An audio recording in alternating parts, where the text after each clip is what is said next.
Hey guys, and welcome to QualityShot. Apologies in advance for the lighting. The weather in the UK has been absolutely mind-blowing, to be honest with you. It's sunny 1 minute, and then next thing you know, it's torrential, like rainforest downpour. Genuinely, then it's super sunny. Then next thing you know, clouds upon you, and it's this darkness. Like, don't know what's going on. It should be light, and it's just extreme weather at its finest. Anyway, this isn't a weather channel, is it? No, it's not a weather channel. Right, let's go into this. The Olympics. So first of all, let's touch upon the men. Then we'll touch upon the women's.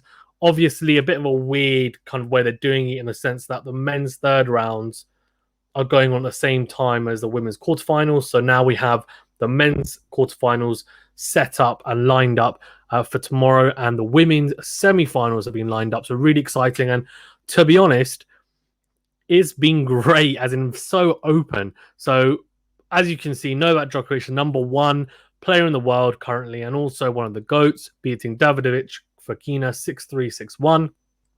And, I mean, it was to be expected, wasn't it? I think he's serving well, and hard courts is his OG surface.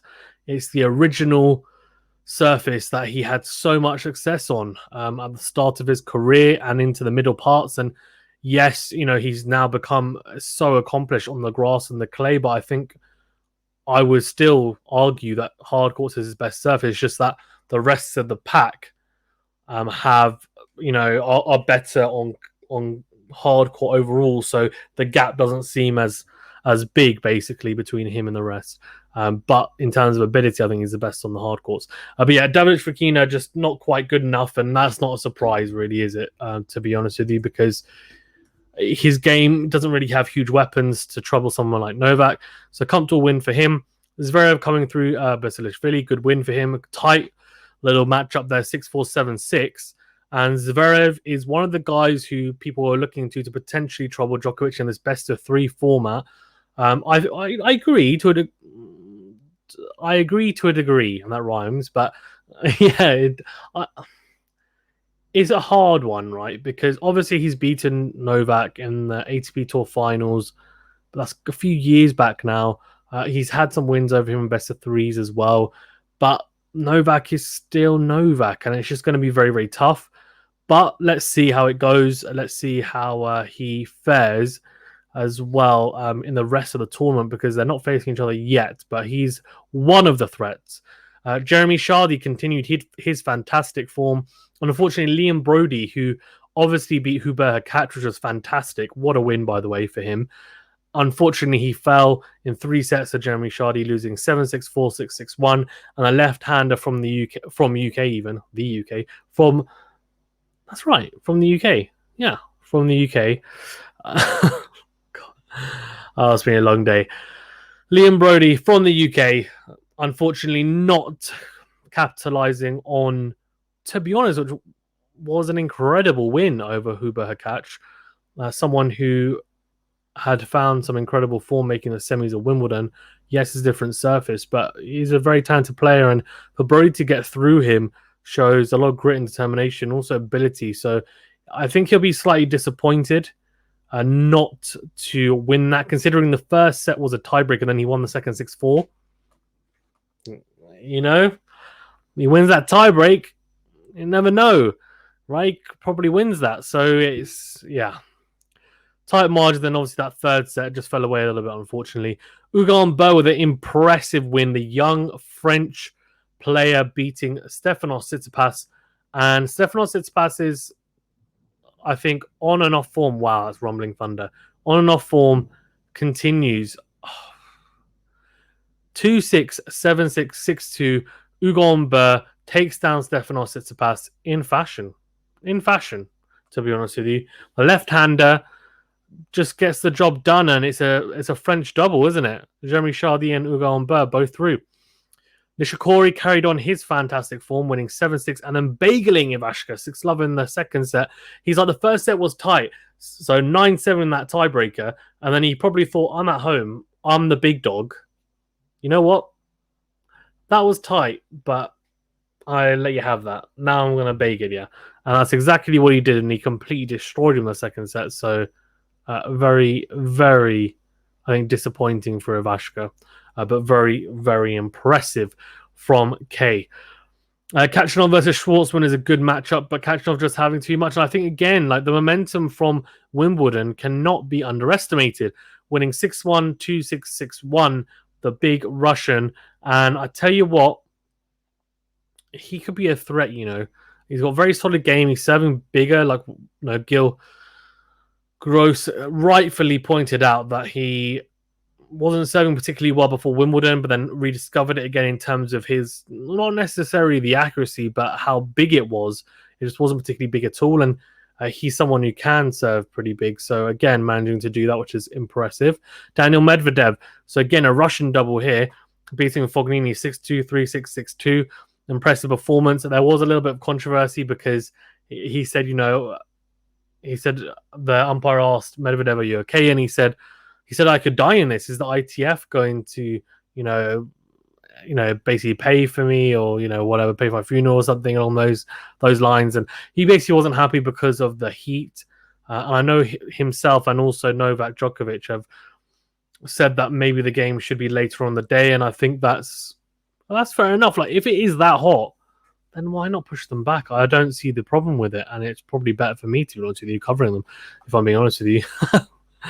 But yeah, Medvedev just doing what Medvedev does, and again, he's the another threat, I would say. I think Medvedev and Zverev are the biggest threats to Djokovic. Tsitsipas is out now, so obviously he cannot be a threat. The left-hander of someone like Ugo Humbert, maybe, but you know, we'll see. And Carreño Busta, who's a good player. Good player. 7-6, 6-3, beating Kepfer. And 9-7, another 9-7 tiebreaker. So that was a tight one. But very, very impressive from him. So very quickly on the quarterfinals. And I've actually got a little graphic here. Look, oh, boom. Magic. So Novak Djokovic faces Kei Nishikori.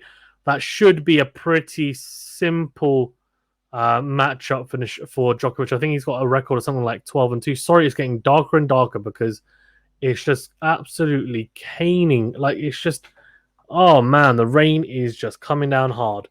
Karen Kachanov versus Ugo Humbert. You know what? That's a pick'em. That's definitely a pick'em. I'm not sure about that one. I think that can go. I think that is the one. Maybe that or Carreño Busta and Daniil Medvedev. But I genuinely think Daniil Medvedev is the favourite going into that. Ugo Humbert and Karen Kachanov, I don't think there is a favourite in that one. I genuinely do not. I think it's open, and Ugo Humbert, like, I don't know, man. Like, it's one of those things, right? I think Ugo Humbert, I'd like him to do well, actually. I'd like him to go through and see himself test someone like Novak Djokovic, or test himself against someone like Novak Djokovic and see how he does. Kei Nishikori is obviously the home favourite, so he's got momentum. So you never know against Djokovic, but without the crowd, I think, you know, which would have helped, it's going to be a very tough ask. Alexander Zverev versus Jeremy Chardy. Chardy in fantastic form, but Zverev you'd expect, as long as he doesn't get the serving yips, to come through that pretty comfortably. And then, you know, he's facing Novak Djokovic potentially in that semi. Pablo Carreño Busta against Daniil Medvedev. I mean, Carreño Busta is very, very solid. Daniil Medvedev, though, I mean, if he doesn't, no, I mean, if the heat doesn't get to him, literally, he should win that. But again, it's not an easy one. So that matchup and also Karen Kachanov, Ugo Humbert, the pick'ems for me. I'm going to go Djokovic, Zverev semi-final, and I'm going to go a bit left field and go Ugo Humbert, Daniil Medvedev semi-final. I'm going to go for it. Let's see how that goes. Right, let's move on to the women's then, because I tell you what, it's been surprising, hasn't it? It really has been surprising. Obviously, Svitolina beating Maria Sakkari in 3 sets, which is impressive. I've gone over that, obviously, before, on Bencic beating Krejcikova, etc. But today is where it got really, really interesting, because Rybakina beat Muguruza, which I thought was an upset, personally. I thought Muguruza would come through that, but she didn't. So fair play to Rybakina. Really impressive stuff from her. She makes the semi-finals, winning 7-5, 6-1 against Muguruza, the former Grand Slam champion. Vondrousova carried on her fantastic form, beating Badosa 6-3 and then Badosa retiring because of heat stroke, actually. So she had to pull out of the doubles as well. So maybe there is, definitely a case to be had, considering that she's pulled out because of heat stroke. Then maybe they do need to look into that, because you can't have. I think they've got these like Hoover vats almost that you can put on your body to cool yourself down, but they shouldn't need that. Like, just play it later in the day. I don't understand. The court's not being used by anyone else, so I don't know. I guess because of scheduling issues, etc. But there's loads of different sports going on at different times anyway, or the same time. Does it make a difference? I don't personally think so. And then Svitolina beat the in-form Georgie 6-4, 6-4. So I tell you what, Elina Svitolina, or Elina Monfils, as I think she should be. I don't know if she's officially changed her name. I'm not sure. But anyways, she is looking good. And then Bencic bageling Pavlyuchenkova in the first set. And Pavlyuchenkova somehow coming back from the bagel and winning the second set. But then Bencic closed it out in the third, 6-3. So interesting stuff there. This is going to be very intriguing, these semi-finals. So just have a look how they match up. So Svitolina and Vondrousova. I mean, Vondrousova obviously is in form. She's beaten Osaka, so she's clearly someone who is a threat and should not be trifled with. But I think it's a weird one, right? Because Svitolina is one of those players, a bit like Pliskova, that she's always been ranked within the top 10, but she's never quite managed to make that step to go forward and actually kind of make the semis, make a final, win a Grand Slam. She's just kind of always fallen at one of those latter hurdles. So this is a big, big chance for her. Maybe playing for Ukraine as well, it could be a turning point in her career. So Svitolina, I think I'll pick her. Bencic versus Rybakina. I'm going to go Bencic, but I think Rybakina is so talented. I wouldn't be surprised. I think that's a pick-em for me as well. Okay, that's all from me. Thank you very much, guys, for tuning in. I'm so excited for the Olympics. It's a massive shame that here in the UK, it's almost so difficult to find the matches on and just get coverage of the matches instead of just having to watch, full match or bit part highlights. So that's been a bit disappointing, to be honest with you. And the coverage in the UK has been pretty poor overall in the Olympics, if I'm being honest with you. So, yeah, a little bit of a downer, really. But look, it looks like it's been a pretty good tournament so far from what I've seen. And yeah, I mean, Djokovic is still on course for the Golden Slam. And in the women's, it's just completely open. And it looks like we're going to get, a winner here. And look, if it's someone like Svitolina, but if it's one of the three, Svitolina, Bencic, or Rybakina, who are kind of in the middle stages of their career or early stages, this is such a huge, huge moment in their career.